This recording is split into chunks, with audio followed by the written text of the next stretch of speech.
Hé, anya, figyelj csak! Nem.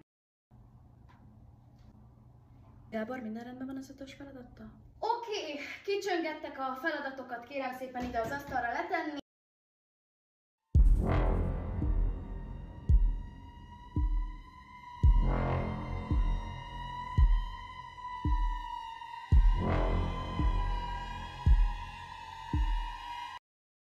Gyere már ide! Szabad a hely! Üres állj! Hogy feltedd a kezedet! Nem hívunk ide pincért, mit gondolsz? 3000 lángos. Hülye vagy? Hoztam neked a Nanyi pogácsájából. Na srácok, tudjátok, van az a szám, hogy